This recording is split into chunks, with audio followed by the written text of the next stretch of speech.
কত কিছু ইফতারি করি দেশের মাটিতে। আর দেখো এখানে আমরা কি খাই, রুটি দেয়া আর এই দেশে শরবা।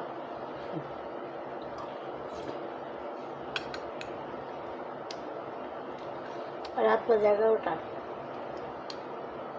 রোজা থেকে প্রচণ্ড খিদা লাগছে সব কিছু সারার পরে। গোসল করে এসে দিয়ে খাবার মতো কিছু নেই, আছে শরবা আর রুটি। কী করব, পেটের খিদা নিবারণ করার জন্য এগুলো খাচ্ছি।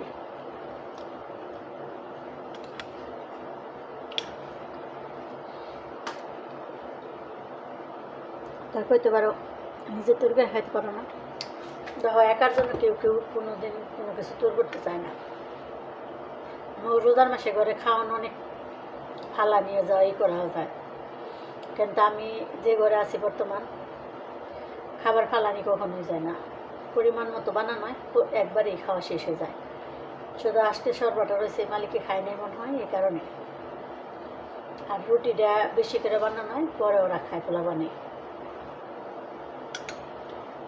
ওরা তো রোজার মাস সারা রাত বইরে খাইতে থাকে। তা আমার বাড়িতে এখন বর্তমান মানুষ নয়, সবাই বাইরে গেছে। 3জন পোলাপান আছে, ওদেরকে খাবার টাবার দিয়ে আবার নিজে খেতেছে। খাবার খাই আর তোমাদের সাথে শেয়ার করি।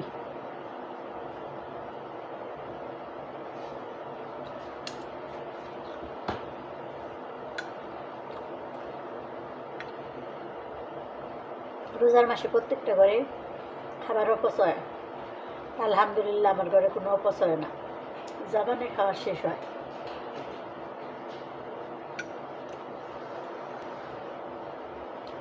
খাবার যারা অপচয় করে তাদেরকে আল্লাহ অপছন্দ করে না। আল্লাহর নিয়ামত, এগুলো অপচয় করা ঠিক না।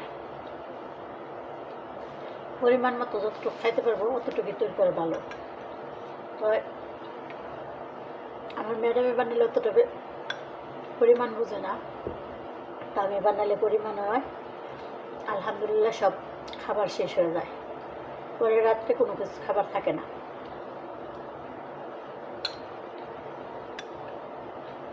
রোজার আজকে 20 রোজা গেল গা, কিন্তু আমার ঘরে কোনো খাবার বেশি হয় না।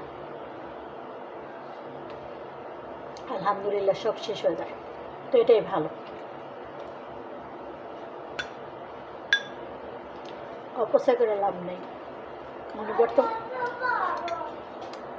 পরিমাণের থেকে বেশিও বানায় না, কমও বানায় না।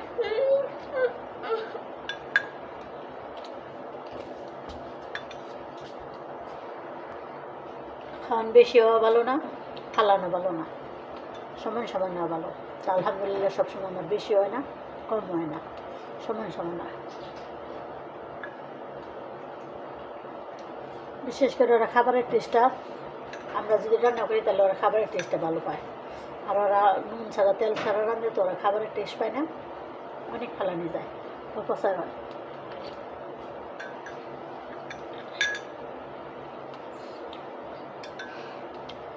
আর আমরা আবার তেল মশলা সব কিছু দিয়ে রান্না করি, ওদের মুখে ধরে, ওরা খায়ও মজা পায়, আবার টেস্ট থাকেও না।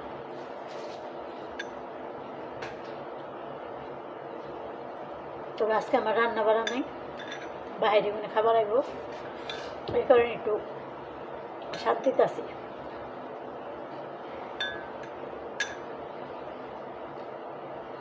প্রতিদিন অনেক কাজ থাকে হাতে, আজকে কাজ নাই।